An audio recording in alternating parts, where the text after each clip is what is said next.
The Jogan's awakening is the most anticipated reveal of the series, yet it's nowhere to be seen in the manga. Hundreds of theories have been made about its origin, powers, and possible forthcoming, but every time the readers expected the Jogan to show up in the manga, the bad decision making of the writers disappointed them firmly. Today we are gonna look at some of the occasions in the story where the Pure Eye could have made its debut, but for some reasons it got delayed even further. Keep watching to find out how the series would have turned up with an early debut of the Jogan.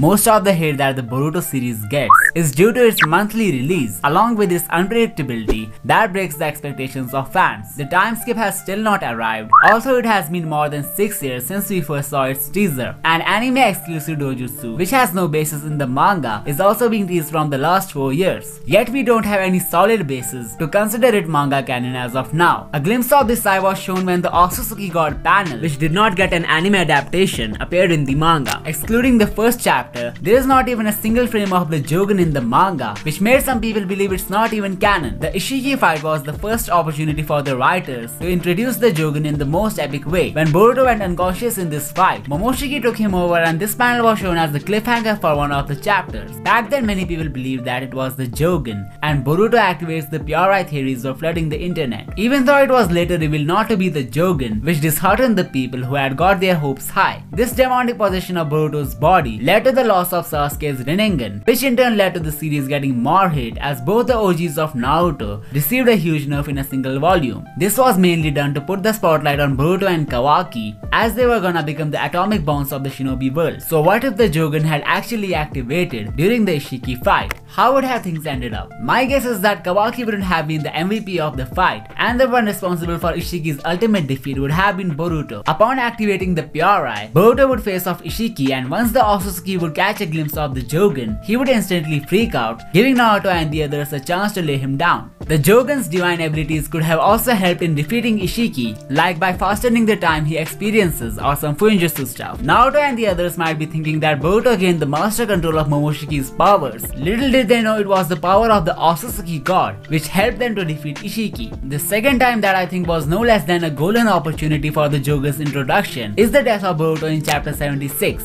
We had already seen Boruto in the time skip, so it was clear that he wasn't gonna die. All the fans got their hopes high, as it felt like the dojutsu that was being teased for all these years will now make it to the manga. But guess what? It didn't. Instead, we got the Otsutsuki transformation of Boruto, which granted him a new life, along with a horrifying reminder from Momoshiki that the Dark Hour is approaching really soon. I believe this transformation of Boruto was necessary, and I will explain why in a moment. But let's first get into why the Jogan should have awakened at this moment, and how it could have been the most epic scene in the entirety of Boruto. After getting hit by Kawaki on the chest, Boruto had faced injury in his internal organs, and there was literally no chance of him surviving.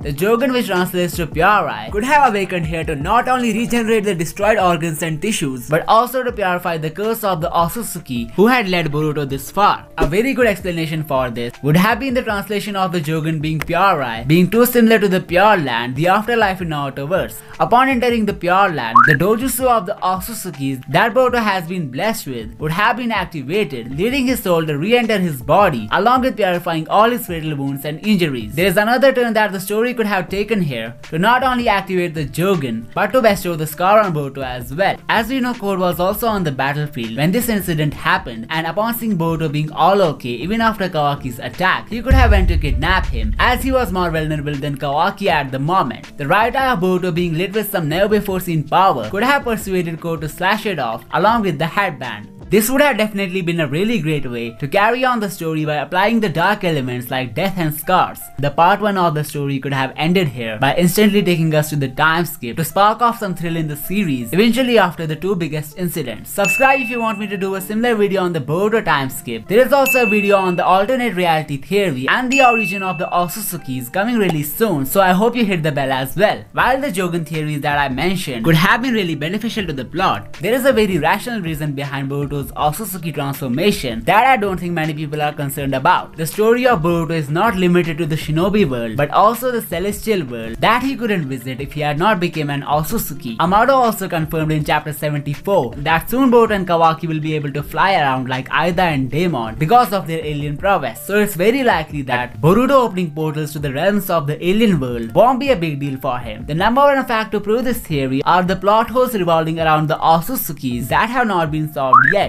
Chapter 75 has revealed a lot of Otsutsuki stuff, especially regarding a new Otsutsuki god, and you can find out more about it in my previous video. Also, it seems to me that Boruto's Otsutsuki transformation was a way for the writers to grant him the affinity required for possessing the Jogan. This makes the manga debut of the Jogan much more sensible, cause if he had unlocked this power in his human form, there would have been nothing but plot holes left all over the table. Now let's get into the latest possibility for the Jogan's awakening that the writers have missed. I'm talking about chapter 74, where Boruto and Kawaki met Aida and Daemon for the first time. The reason why I think this would have been a perfect chapter for a glimpse of the Jogan, if not the proper debut, is because of the possible connection between Aida, Daemon and Boruto's unique eye. Both of the siblings have crescent and half moon shaped eyes, while the Jogan is in the shape of a full moon. Also, the Senringan has omnipresent abilities, and the Jogan, being the Otsutsuki god's eye, must also have similar powers. Just like this scene from chapter 73, there could have been a panel in chapter 74 after Aida and Daemon's entry, where Kawaki or somebody else would notice Boruto's right eye being lit with some strange dojutsu. To understand how this phenomenon could have worked, let's take the example of the karma seals of Boruto and Kawaki that resonated with each other on their first meeting. Similarly, Boruto's eye could have been enlightened with the pure dojutsu when he made eye contact with Aida for the first time. This would have even created a strong bridge between Momoshiki and Toneri's prophecies. While Momoshiki has predicted Boruto losing everything to some blue eyes, he could have been referring to Aida, followed by the Star of Hope awakening in his right eye upon meeting the person who's about to bring darkness in his life. Another bizarre theory that I read somewhere online said that Aida and Daemon's abilities were just the Jogan's powers divided in half, explaining the crescent and half moon shaped eyes of the cyborgs. In chapter 75, it was revealed that the powers of the sibling duo